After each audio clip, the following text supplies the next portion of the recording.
Everyone, welcome to our channel. कैसे हैं आप सब? आई होप सब लोग अच्छे से होंगे, सबकी पढ़ाई सब अच्छे से चल रही होगी। जैसा कि मैंने अपने जो पेड ग्रुप है उसमें बच्चों से प्रॉमिस किया था कि मैं जो भी टेस्ट ले रही हूँ तो उसको एक्सप्लेन करूँगी, जो भी आप लोगों के डाउट्स रहेंगे तो मैं पूरा जो पेपर है उसको एक्सप्लेनेशन के साथ में करवाऊँगी। तो 2 दिन पहले मैंने ये टेस्ट लिया था, बीच में मैंने वैक्सीन की सेकेंड डोज़ ली तो मुझे थोड़ा सा रेस्ट की ज़रूरत थी। एंड फिर अभी आज मैंने सोचा कि चलिए फिर आप लोगों को वो जो क्वेश्चंस हैं उनका एक्सप्लेनेशन विथ एक्सप्लेनेशन उनको सॉल्व करवाते हैं। तो बेसिकली ये जो क्वेश्चन पेपर है ये आपका जो DSSB PGT सोशोलॉजी का 2021 का जो पेपर हुआ है ये उसका क्वेश्चन पेपर है। और मैंने इसको क्विज़ फॉर्म में बनाया था और फिर जितने भी मेरे पेड ग्रुप के बच्चे थे उन लोगों को टेस्ट के लिए ये क्वेश्चंस प्रोवाइड करवाए थे। तो मोस्टली सभी को लगा काफ़ी टफ पेपर है। आप लोग भी देखिएगा और फिर सॉल्व करिएगा और फिर अपना स्कोर कमेंट करिएगा कि आपका स्कोर कितना है। तो हम लोग क्वेश्चंस को समझते हुए और अच्छे से इनको अंडरस्टैंडिंग लेवल के साथ में चीज़ों को सॉल्व करते हुए चलेंगे। तो पहला क्वेश्चन है आपकी स्क्रीन पर, निम्नलिखित में से कौन सा कथन औद्योगिक, औपचारिक और अनौपचारिक क्षेत्र के संबंध में सही है? जो औद्योगिक क्षेत्र होते हैं उनमें मोस्टली उनको दो तरीके के क्षेत्रों में डिवाइड किया जाता है। एक कहा जाता है औपचारिक और एक कहा जाता है अनौपचारिक। ठीक है, यहाँ शॉर्ट में मैंने औपचारिक को FO लिख दिया है यानी फॉर्मल ऑर्गेनाइजेशन, और अनौपचारिक को मैंने लिख दिया है अनफॉर्मल ऑर्गेनाइजेशन यानी कि UFO। ठीक है, शॉर्ट में लिखा है। आई होप आप लोग इसको समझ जाएंगे। तो औपचारिक औद्योगिक क्षेत्र कौन से होते हैं? वो औद्योगिक क्षेत्र जो थोड़ा सा एक कह सकते हो बड़े पैमाने पर चीज़ें होती हैं, वहाँ पर थोड़ा संगठित तौर पर रहते हैं। और अनौपचारिक क्षेत्र में कौन से आते हैं? जो असंगठित तौर पर होते हैं, थोड़े छोटे पैमाने पर, ऐसे ही लघु कुटीर, उनमें। तो इनके क्षेत्र के संबंध में कौन सी चीज़ सही है? अब मैंने इतना एक्सप्लेन कर दिया, अब आप लोग इसका आंसर फाइंड आउट कर लेंगे। तो ऑप्शन देखिए कौन सा इसमें से ऑप्शन सही है। पहला ऑप्शन है कि जो औपचारिक क्षेत्र होता है वहाँ पर इम्पोर्टेड टेक्नोलॉजी का यूज़ होता है, और जो अनौपचारिक क्षेत्र है वहाँ पर कैपिटल इंटेंसिव और इंडिजीनियस टेक्नोलॉजी का। सेकंड ऑप्शन कह रहा है कि जो औपचारिक क्षेत्र है वहाँ पर कैपिटल इंटेंसिव टेक्नोलॉजी का प्रयोग होता है, जबकि जो अनौपचारिक क्षेत्र है वहाँ पर लेबर इंटेंसिव और इंडिजीनियस टेक्नोलॉजी का। थर्ड ऑप्शन कहता है कि जो औपचारिक क्षेत्र है वहाँ पर कैपिटल इंटेंसिव और इंडिजीनियस टेक्नोलॉजी का प्रयोग होता है, जबकि जो अनौपचारिक क्षेत्र है वहाँ पर लेबर इंटेंसिव टेक्नोलॉजी का प्रयोग होता है। और फोर्थ ऑप्शन आपका कह रहा है कि औपचारिक क्षेत्र जो है वहाँ पर इंडिजीनियस टेक्नोलॉजी का प्रयोग होता है और अनौपचारिक क्षेत्र में लेबर इंटेंसिव टेक्नोलॉजी का। तो देखिए अभी मैंने आपको एक्सप्लेन किया कि जो औपचारिक क्षेत्र हैं वो संगठित होते हैं और बड़े पैमाने पर वहाँ पर प्रोडक्शन होता है। तो संगठित हैं और बड़े पैमाने पर प्रोडक्शन हो रहा है, और जो अनौपचारिक है उनमें छोटे पैमाने पर प्रोडक्शन होगा और असंगठित तौर पर हैं। तो इसमें से कौन सा ऑप्शन राइट बैठेगा? सेकंड वाला। समझिए इसको, क्या कह रहा है कि औपचारिक क्षेत्र में कैपिटल इंटेंसिव टेक्नोलॉजी का प्रयोग होता है, मतलब पूंजी आधारित जो तकनीकी है यानी बड़ी बड़ी मशीनों का प्रयोग होता है। ठीक है, ये बात सही है ना। और जो छोटे छोटे अनौपचारिक क्षेत्र हैं वहाँ पर क्या है, मुख्यतः क्या किया जाता है, श्रम आधारित चीज़ों का, इंडिजीनियस टेक्नोलॉजी, जो वहाँ का जो भी उनको नॉलेज प्राप्त होता है उसी के बेसिस पे, और श्रम आधारित चीज़ों पे यानी कि जितने लोग उसमें कार्यरत होंगे हाथों से ही ज़्यादातर चीज़ों का प्रोडक्शन, ऐसा। और यहाँ पर क्या है कि इनके पास पूंजी बहुत सारी है तो बड़ी बड़ी मशीनें लगा ली, कैपिटल इंटेंसिव टेक्नोलॉजी का यहाँ पे ये लोग प्रयोग करते हैं। ठीक है,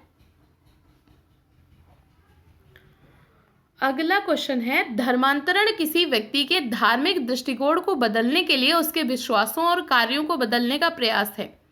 निम्नलिखित में से किस धर्म ने धर्मांतरण के लिए स्पष्ट अनुमति और निर्देश दिया है?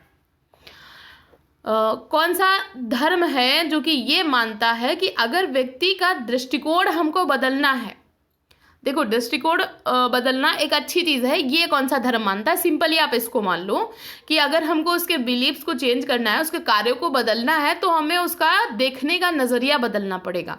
और व्यक्ति के देखने का नज़रिया तभी चेंज होगा जब उसका धर्म बदलेगा। तो कौन सा धर्म है जो कि धर्म परिवर्तन को अच्छा मानता है?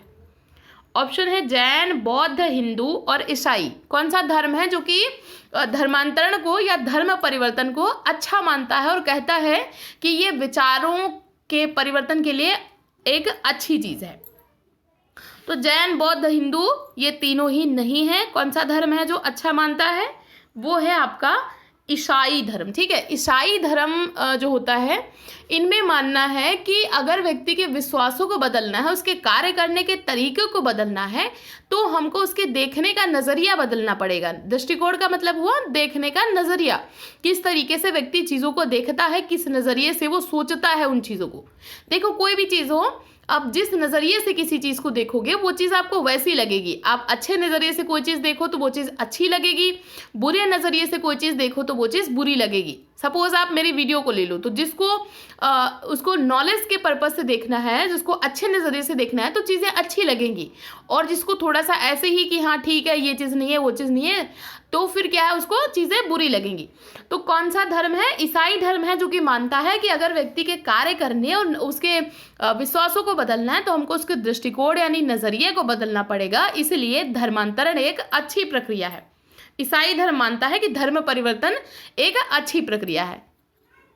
ठीक है, अगला क्वेश्चन देखिए, किसके शब्दों में 4 कुलों के नियम के अनुसार एक पुरुष को उस महिला से शादी नहीं करनी चाहिए जो उसके पिता के गोत्र, माता के गोत्र, पिता के माता के गोत्र या फिर माता के गोत्र की हो? सिंपल वर्ड में समझिए क्या कह रहा है क्वेश्चन में, थोड़ा सा घुमाऊ है कि कौन से थिंकर हैं जो कि 4 जिन्होंने बताया कि 4 ऐसे कुल जिनमें व्यक्ति को शादी नहीं करनी चाहिए। एक तो पिता का, एक माता का, एक उसके नानी का, एक उसके दादी का। ठीक है, तो इन 4 कुलों से 4 कुल की जो मतलब कोई भी लड़का लड़की जो भी हो तो उससे शादी नहीं करनी चाहिए। कौन से थिंकर ये मानते हैं?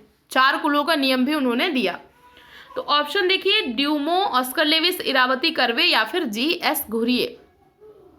तो ड्यूमो ने विवाह नातेदारी से संबंधित इतना ज़्यादा कोई काम किया नहीं है। ऑस्कर लेविस और जी.एस. घुरिये ने भी इतना ज़्यादा कोई डेप्थ में जा करके नहीं किया है। नातेदारी, कुल, वंश, परंपरा, इनसे संबंधित सबसे ज़्यादा किसने लिखा है? इरावती कर्वे। सिंपली आप इसको टिक करेंगे। ठीक है, इरावती कर्वे राइट है। इन्होंने अपना 4 कुलों के नियम के अनुसार बताया था कि एक पुरुष को उसके पिता के, उसके माता के, उसके दादी के और उसके नानी के, इन 4 गोत्रों से जो महिला संबंध रखती है उससे विवाह नहीं करना चाहिए। ठीक है, समझ आ रहे हैं क्वेश्चन?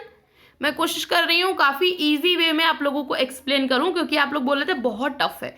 थोड़ा सा समझने का फेर है, उतना टफ नहीं था, लेकिन हाँ कह सकते हैं कि काफ़ी अंडरस्टैंडिंग लेवल का पेपर था। नेक्स्ट क्वेश्चन है, कीथ हार्ट ने अनौपचारिक क्षेत्र की कुछ विशेषताएं बताई जो कि उस क्षेत्र के श्रमिकों को औपचारिक क्षेत्र से अलग बनाती हैं। कौन सी उनमें से नहीं है? कौन सी ऐसी विशेषता है जो कि अनौपचारिक क्षेत्र में नहीं पाई जाती? अनौपचारिक क्षेत्र अभी आप समझ गए, जो छोटे छोटे लघु उद्योग ऐसे ही कुछ भी हैं असंगठित तरीके से। तो उनमें कौन सी विशेषता है जो कि श्रमिकों से संबंधित है और नहीं पाई जाती है? तो ऑप्शन को देखिए कौन सी है, पहले छांट लीजिए कौन सी अनौपचारिक की है और एक जो अलग दिखे वो नहीं पाई जाती है। तो कौशल के निम्न स्तर, ये बात सही है।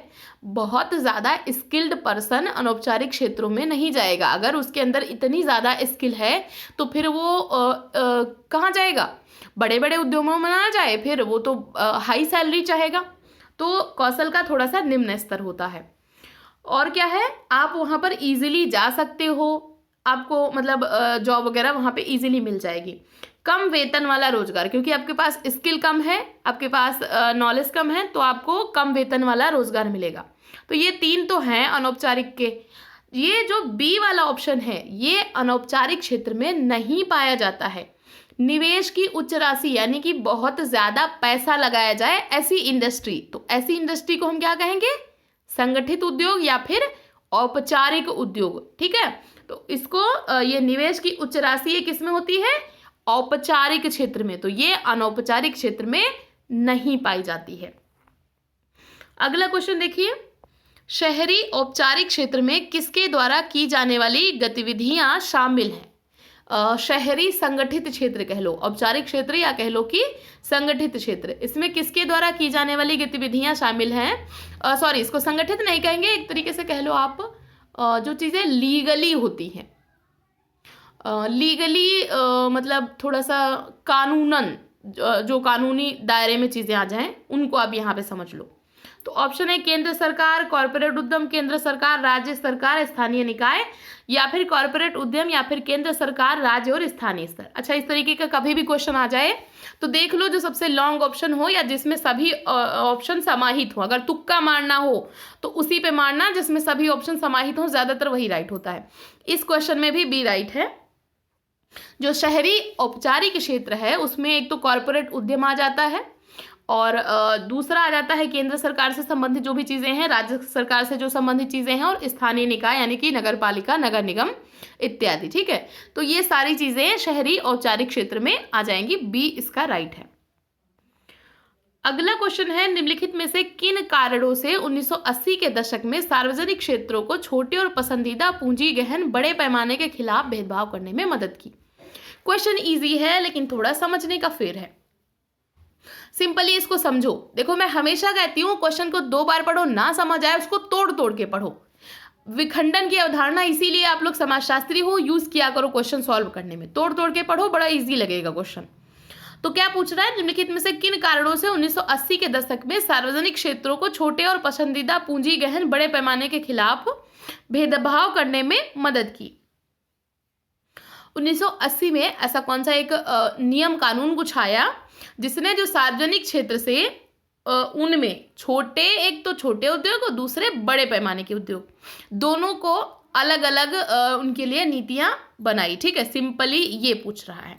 ऑप्शन देखिए, संरक्षण, निवेश प्रोत्साहन, ऋण नियंत्रण और संवर्धन। संवर्धन, निवेश प्रोत्साहन, पदोन्नति, संरक्षण और संवर्धन, संरक्षण, निवेश प्रोत्साहन और ऋण नियंत्रण। यहाँ भी वही ट्रिक लगाएंगे, जो सबसे बड़ा ऑप्शन दिखेगा या फिर जिसमें सारे जो ऑप्शन है वो समाहित होते दिखे। कौन सा लग रहा है? ए, संरक्षण। जो छोटे उद्योग थे उनको संरक्षण दिया गया 1980 में, और बड़े उद्योगों के लिए ये बोला गया कि जितना ज़्यादा उनमें निवेश हो सके, तो निवेश प्रोत्साहन, और ऋण की जो मात्रा है वो थोड़ा सा इजीली अवेलेबल हो सके, ऋण नियंत्रण और संवर्धन। ठीक है, उनको प्रोत्साहित किया जाने लगा। ओके, तो ये चीजें। अगला क्वेश्चन है, धर्मनिरपेक्षता शब्द 1851 में जॉर्ज जैकब हॉलियॉक द्वारा उपयोग किया गया। इससे पहले इन्होंने किन शब्दों पर विचार किया? ऑप्शन देखिए, नास्तिकता सीमावाद, आस्तिकता सीमावाद, नास्तिकता आस्तिकता, और आस्तिकता और नास्तिकता। धर्मनिरपेक्षता ये वर्ड किसने दिया? जॉर्ज जैकब हॉलियॉक ने। कब दिया? 1851 में। तो धर्मनिरपेक्षता शब्द देने से पहले इन्होंने और कौन से 2 वर्ड थे जिनसे इन्होंने थोड़ा सा प्रभावित हुए, जिन पर इन्होंने थोड़ा बहुत लिखा या जिन पर इन्होंने थोड़ा बहुत काम किया? तो देखो, धर्मनिरपेक्षता की बात हो रही है, आस्तिकता तो बिल्कुल नहीं होगा। तो अब आप इसमें से देख लो, जिन जिन में आस्तिकता है उनको आप रॉन्ग टिक कर दो। आस्तिकता किसमें किसमें है? इसमें भी है, ये भी गलत, इसमें भी है, ये भी गलत, इसमें भी है, ये भी गलत, फिर कौन सा बचा? नास्तिकता और सीमावाद। इस तरीके से एलिमिनेट करके भी क्वेश्चन सॉल्व किए जाते हैं जब हमें एग्जैक्ट आंसर ना आ रहा हो। ठीक है, यहाँ पे मैं ट्रिक भी बताती चल रही हूँ ताकि इस तरीके के अगर क्वेश्चन आ जाए तो आप एग्जाम में इस तरीके से भी सॉल्व कर सको। चलिए अगला क्वेश्चन देखिए, डेजर्ट फिलॉसफीज इनमें से एक का आधार सर्वश्रेष्ठ का नियम है। किसने इस दर्शन की वकालत की? अब इस तरीके के अगर क्वेश्चन है तो आपको अगर पता नहीं है तो फिर आप नहीं कर पाएंगे। तो ऐसे में फिर आप क्या करेंगे? तुक्का ही मार सकते हैं। ऑप्शन है जॉर्ज हैरिस, गोल्डमैन, स्पेंसर और एडम स्मिथ। तो इसमें से किसका है? डेजर्ट फिलॉसफीज इनमें से एक का सर्वश्रेष्ठ का नियम है। किसने इस दर्शन की वकालत की है? और इसका जो राइट आंसर है वो है जॉर्ज हैरिस, डेजर्ट फिलोसफीज इनसे संबंधित थी। ठीक है, लेकिन इसको आप ऐसे भी कर सकते हो कि ये जो ऑप्शन आपको दिख रहे हैं ये वाले नहीं है, तो नहीं है तो फिर बचता कौन है, तो ये वाला बचता है। अगला क्वेश्चन है, भारत में पाई जाने वाली नातेदारी प्रणालियों का वर्णन करने के उद्देश्य से किसने चार चार सांस्कृतिक क्षेत्रों की पहचान की। किसने जो नातेदारी प्रणालियां हैं उनका वर्णन करते हुए भारत को चार क्षेत्रों में बांटा। इजी क्वेश्चन है, मैंने पढ़ाया हुआ है, जो नातेदारी से संबंधित लेक्चर है उनमें पढ़ाया हुआ है। तो किसने नातेदारी को चार क्षेत्रों में डिवाइड किया है? ऑप्शन देखिए, GS Ghurye, Irawati Karve, Oscar Lewis और फोर्थ है निकोलस। सबको इसका राइट आंसर पता होगा कौन है जिन्होंने नातेदारी के आधार पर भारत को चार क्षेत्रों में बांटा? Irawati Karve, right answer. अगला क्वेश्चन है, कुल और वंश के बारे में निम्नलिखित में से कौन सा कथन सत्य नहीं है? कौन सा कथन सत्य नहीं है? ठीक है, कई बार आप लोग नहीं वर्ड पढ़ने में गलती कर देते हो और उस वजह से भी क्वेश्चन गलत हो जाते हैं, तो ठीक से पढ़ा करो, 2 बार पढ़ा करो क्वेश्चन को। तो कौन सा शब्द सत्य नहीं है, यानी कि कुल और वंश की कौन सी विशेषता नहीं है? चलिए ऑप्शन को देखिए। हिंदुओं में कुल को गोत्र के रूप में जाना जाता है, सही है। एक बड़ी बहिर्विवाही श्रेणी को कुल कहा जाता है, सही है, अपने कुल में आप नहीं कर सकते। वंश एक बहिर्विवाही इकाई है, अपने वंश में आप विवाह नहीं कर सकते, सही है। फोर्थ क्या कह रहा है, एक ही वंश का लड़का और लड़की शादी कर सकते हैं, बिल्कुल नहीं कर सकते हैं। तो कौन सा नहीं है? ये वाला नहीं है। ठीक है, अगला क्वेश्चन है, उत्पादन के साधन मानवता का सामूहिक कार्य होने के कारण उत्पाद जाति की सामूहिक संपत्ति होनी चाहिए। व्यक्तिगत विनियोग ना तो न्यायसंगत है ना ही सेवा योग्य। किसने सामाजिक लाभ और विकास के लाभ वितरण सिद्धांत आवश्यकता के वितरण में ये कहा? किसने ये चीज कही है कि जो भी लाभ हो, सामाजिक जो भी लाभ हो, उसको जिसको जितनी आवश्यकता हो उसको उतनी उतनी दे देनी चाहिए, उतना उतना डिवाइड कर देना चाहिए। ठीक है, जिसको जितनी नीड हो। ऑप्शन है क्रोपटिकिन, जॉर्ज हैरिस, रॉल्स या फिर एडम स्मिथ।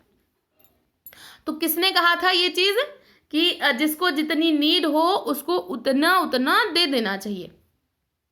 इसका राइट आंसर है ऑप्शन नंबर ए। ठीक है, क्रोपटिकिन, इन्होंने कहा था कि जिसको जितनी नीड हो उसको उतना उतना दे देना चाहिए। अगला क्वेश्चन है, समाजशास्त्रियों ने भारतीय नातेदारी श्रृंखला को किन 2 प्रमुख भौगोलिक क्षेत्रों में विभाजित किया? ऑप्शन है पश्चिमी उत्तर, बी है पश्चिमी पूर्व, सी है दक्षिण पूर्व उत्तर पश्चिम और डी है उत्तर दक्षिण। तो कितने मेनली कितनी 2 जो नातेदारी श्रृंखलाएं या 2 श्रेणियां हैं उनमें विभाजित किया? तो भारत को किन 2 प्रमुख श्रेणियों में डिवाइड किया जाता है? और इसका राइट आंसर है डी, उत्तर दक्षिण। देखो ऐसा कहा जाता है ना, उत्तर भारत की नातेदारी में दूसरी शब्दावलियां चलती हैं, दूसरे नियम चलते हैं विवाह के, जबकि दक्षिण भारत की जो नातेदारी है वहां पर दूसरे नियम चलते हैं। उत्तर भारत में आप ममेरे फुफेरे में नहीं कर सकते हो, दक्षिण भारत में क्रॉस कजिन यहाँ पे आप कर सकते हो। ठीक है, तो वहां पर अलग अलग नातेदारी, तो मेनली 2 श्रेणियों में डिवाइड किया, उत्तर और दक्षिण। अगला क्वेश्चन है, किसने धर्मनिरपेक्षता को उस प्रक्रिया के रूप में परिभाषित किया जिसके द्वारा समाज और संस्कृति के क्षेत्रों को धार्मिक संस्थानों प्रतीकों के वर्चस्व से हटा दिया जाता है? किसने बताया कि धर्मनिरपेक्षता एक ऐसी प्रक्रिया है जिसके द्वारा जो समाज है उसको बोला जाता है कि आप धार्मिक संस्थानों और प्रतीकों का प्रयोग ना करो ज़्यादा। संस्कृति में भी किसी धर्म विशेष के प्रतीकों को, किसी धर्म विशेष के संस्थानों को वर्चस्व नहीं दिया जाता। ऐसा किसने कहा था? William Julius Wilson, Peter Burgess, George Jacob Holyoake और हॉर्वे कॉक्स। तो कौन है जिन्होंने ये कहा था कि समाज और संस्कृति के क्षेत्रों को धार्मिक संस्थानों और प्रतीकों के वर्चस्व से हटा देना। ये कहा था पीटर बर्जन ने कि धर्मनिरपेक्षता तभी आती है जब जो धार्मिक संस्थान है उनका वर्चस्व धीरे धीरे समाज में खत्म होने लगे, प्रतीकों का वर्चस्व धीरे धीरे खत्म होने लगे। ठीक है, बी राइट है। अगला क्वेश्चन है, भारत की एकता राजनीतिक ना होने की बजाय सांस्कृतिक ही रही है, ये किसने कहा है? ऑप्शन है Irawati Karve, SC. Dube, MN. Srinivas, GS. Ghurye. Easy question है, काफी इजी क्वेश्चन है। किसने माना कि जो भारत की एकता है वो राजनीतिक आधार पर नहीं रही है, बल्कि इसकी संस्कृति है जो कि इसको एकता के सूत्र में बांधे रखती है। भारतीय संस्कृति है जो कि हमें एकता के सूत्र में बांध रखी है। तो ये किसने कहा था? इरावती कर्वे, एस.सी. दुबे, एम.एन. श्रीनिवास या फिर जी.एस. घुरिये। राइट आंसर है एम.एन. श्रीनिवास। इन्होंने कहा था कि जो भारत की एकता है वो राजनीतिक आधार पर नहीं रही है, बल्कि संस्कृति के आधार पर रही है। कल्चर इसका मेन रहा है। अगला क्वेश्चन है, उत्तर भारत के विभिन्न भागों में समाजशास्त्रीय अध्ययनों से पता चलता है कि विभिन्न सामाजिक समूह हैं, निम्नलिखित पर विचार करें और इनकी पहचान के लिए सही कूट चुने। मतलब कौन सा है जिसको हम समाजशास्त्रीय भाषा में समूह कह सकते हैं। ठीक है, कौन सा है जिसको हम समाजशास्त्रीय भाषा में समूह कह सकते हैं? पितृवंश, कुल, जाति, उपजाति, काल्पनिक, रिश्तेदारी। कूट एक बार देख लीजिए। पहले कूट में बोल रहा है कि पितृवंश और कुल, दूसरे में कह रहा है कि पितृवंश, जाति, उपजाति और काल्पनिक नातेदारी, तीसरे में कह रहा है कि पितृवंश, कुल और जाति, उपजाति, और चौथे में कह रहा है ये चारों। तो क्या ये चारों सामाजिक समूह हैं? राइट आंसर है फोर्थ, यानी कि ये चारों ही, इन सभी को हम कह सकते हैं एक सामाजिक समूह एक तरीके का है। ठीक है,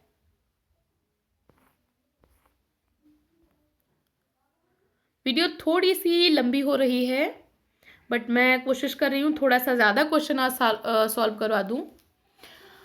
नेक्स्ट क्वेश्चन है, प्रधानमंत्री एकीकृत शहरी गरीबी उन्मूलन कार्यक्रम 1995-96 के दौरान विशिष्ट उद्देश्यों के साथ शुरू किया गया था। कौन से उद्देश्य थे प्रधानमंत्री एकीकृत शहरी गरीबी उन्मूलन कार्यक्रम के? कौन से उद्देश्य थे? पहला ऑप्शन है केवल सामुदायिक सशक्तिकरण या रोजगार सृजन, केवल सामुदायिक सशक्तिकरण, रोजगार सृजन, कौशल उत्पन्न, या फिर सामाजिक क्षेत्र लक्ष्य, सामुदायिक सशक्तिकरण, रोजगार सृजन, कौशल उत्पन्न, आश्रय उन्नयन या फिर पर्यावरण सुधार। अब यहाँ पर भी हम वही ट्रिक लगाएंगे। तो सबसे लंबा ऑप्शन है कि सामाजिक क्षेत्र के कुछ ऐसे लक्ष्य निर्धारित किए गए, जैसे सामुदायिक सशक्तिकरण है, रोजगार सृजन है, कौशल यानी स्किल डेवलप करो, आश्रय दो, और क्या है कि पर्यावरण से संबंधित जो भी चीज़ें हैं उनमें सुधार हो। ये आधार रखा गया था प्रधानमंत्री एकीकृत शहरी गरीबी उन्मूलन कार्यक्रम का। आया कब था? 1995-96 में। ठीक है, अगला क्वेश्चन है, ये बताया गया कि धर्मांतरण तब होता है जब धर्मांतरित होने वाले के मन में कुछ प्रश्न उठते हैं। यानी कि कोई व्यक्ति धर्म तभी बदलेगा जब उसके मन में कुछ संदेह आएंगे। प्रश्न का मतलब क्या हुआ? संदेह। जैसे आप किसी भगवान को मानते हो और आपको संदेह हुआ कि नहीं ये सत्य नहीं है, तभी तो आप अपने धर्म को छोड़ोगे या जिसकी पूजा करते हो उसको छोड़ोगे। तो कौन से वो संदेह हैं और कौन से वो नहीं है? इसमें से क्या पूछ रहा है कि कौन से वो संदेह नहीं है जो कि धर्मांतरण से पूर्व व्यक्ति के मन में उठते हैं। कौन सी वो शंकाएं हैं जो कि धर्मांतरण से पूर्व व्यक्ति के मन में उठती हैं। तो पहले हम लोग क्या छांटेंगे कि कौन सी वो शंकाएं हैं जो कि मन में उठती हैं, उनको अलग कर लो। एक जो बचता है वो नहीं है। ऑप्शन देखिए, धार्मिक साधन के माध्यम से जीवन में समस्याओं त्रासदियों के उत्तर खोजने के प्रयास, जिस धर्म के साथ कोई रहता है उसे पर्याप्त भावकारी नहीं माना जाता, दुख और निराशा की भावना जो धर्मनिरपेक्ष साधन से दूर नहीं होती है, एक राजनीतिक विचारधारा का प्रभाव जो एक विशेष धर्म पर आधारित है। तो धार्मिक साधन के माध्यम से जीवन में समस्याएं और त्रासदियों के उत्तर खोजने के प्रयास। देखो, अगर आप कभी भी कोई भी प्रॉब्लम आ रही है, आपने सोचा कि ईश्वर इसका सल्यूशन कर देगा, आप उसको सल्यूशन को ढूंढने चले और वो सल्यूशन नहीं हुआ, तो आपके मन में क्या आएगा? शंका आएगी ना, तो ये तो होगा, शंका आएगी।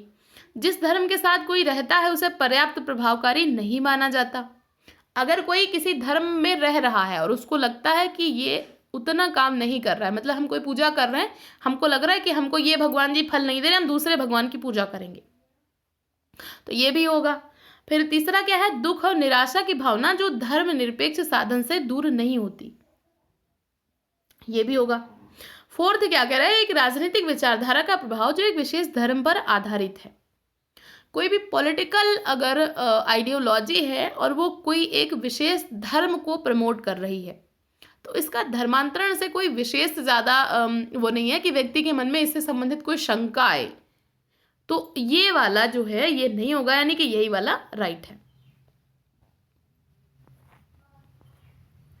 अगला क्वेश्चन है, किसने ईश्वर सत्य है के प्रस्ताव को बदलकर सत्य ही ईश्वर है कर दिया था? ऑप्शन है गांधी जी, जवाहरलाल नेहरू, स्वामी विवेकानंद और सुभाष चंद्र बोस।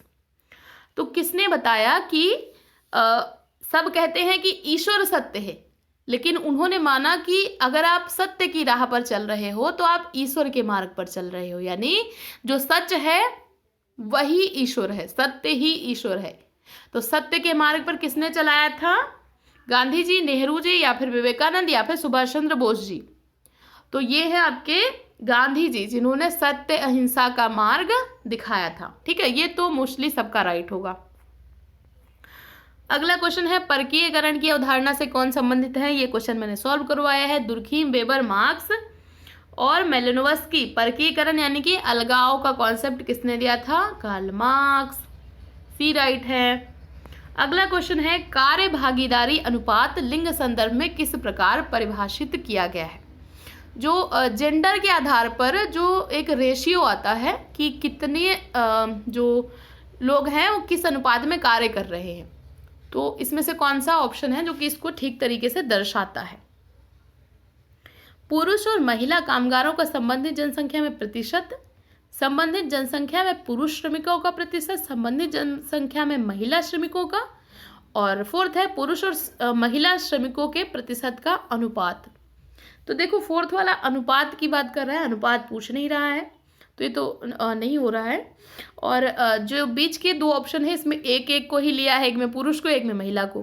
पहला जो ऑप्शन है पुरुष और महिला कामगारों का टोटल पॉपुलेशन में कितना प्रतिशत है और वो फिर किस अनुपात में काम कर रहे हैं, ये चीज़ पूछी जाती है, तो ये इसका राइट आंसर हो जाएगा। तो ये थे आज के क्वेश्चंस। अभी और काफ़ी सारे क्वेश्चंस हैं जो कि मैं धीरे धीरे सॉल्व करवाऊंगी। अभी वीडियो बहुत लंबी हो रही है तो अभी इसको यहीं पर स्टॉप करते हैं।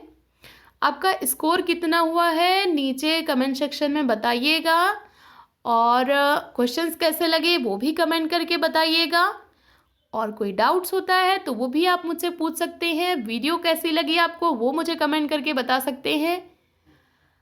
तो ऐसे ही पढ़ते रहिए, अपने गोल की तरफ आगे बढ़ते रहिए। वीडियो देखने के लिए थैंक यू सो मच।